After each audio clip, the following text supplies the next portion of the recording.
Kalau Anda lihat penerimaan di bulan Januari, Februari itu seolah-olah menurun, tapi sebetulnya itu adalah efek dari kebijakan TER ataupun tarif efektif rata-rata atas PPh 21, yaitu pajak atas gaji, upah, honor karyawan dan pegawai. Nah, kalau kita hitung, jadi ini kalau angka ini yang merah ini adalah apabila dinormalisasi.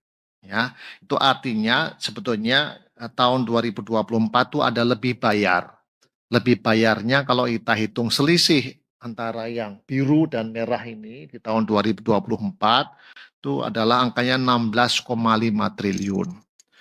Nah, 2025 ini sebagai efek dari adanya lebih bayar, maka kalau itu diklaim kembali ya atau dinormalisasi pada bulan Januari dan Februari ini ya, ini tadi akan naik, maka sebetulnya rata-rata PPh 21 untuk tahun 2025 itu lebih tinggi dibandingkan dengan periode yang sama pada tahun 2024.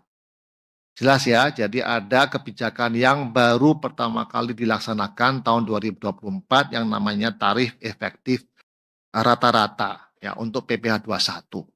Nah, jadi kalau Anda menghitung cash memang menurun, tetapi kalau ini adalah efek dari kebijakan TER yang dilaksanakan tahun 2024.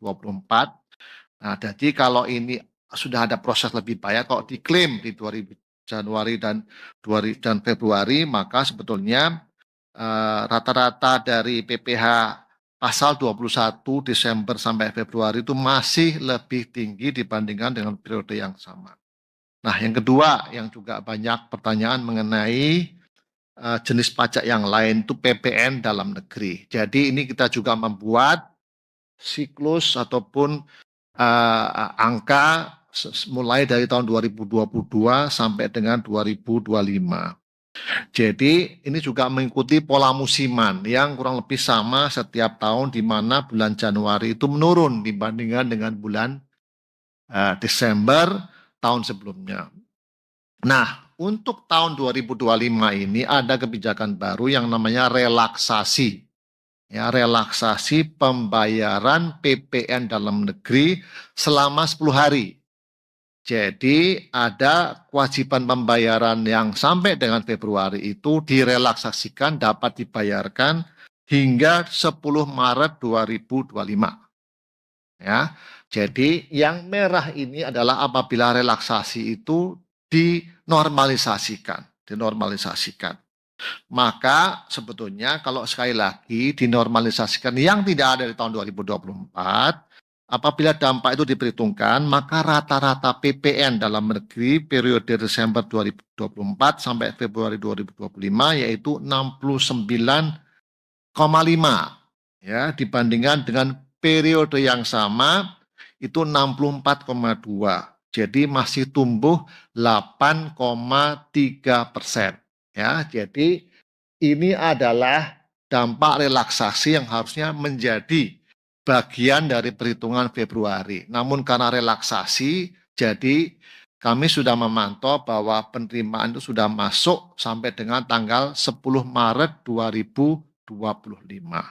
Nah, itu ya. Jadi itu menjelaskan kenapa pola agak 2000 Februari agak berbeda dengan pola tahun sebelumnya.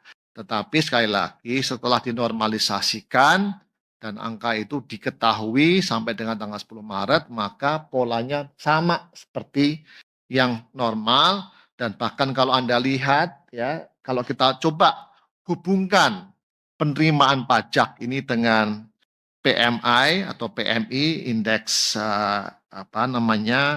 industri manufaktur dan juga kita lihat dengan data ekonomi yaitu terkait dengan penjualan kendaraan mulai tumbuh positif. Jadi kira-kira ini trennya adalah seperti mirroring dengan antara penerimaan pajak dengan kondisi ekonomi. Bahkan kalau kita lihat di bulan Februari kenaikan PMI dan juga kenaikan penjualan kendaraan bermotor itu bisa dijadikan landasan bagi peningkatan kinerja PPN dalam negeri untuk periode yang akan datang.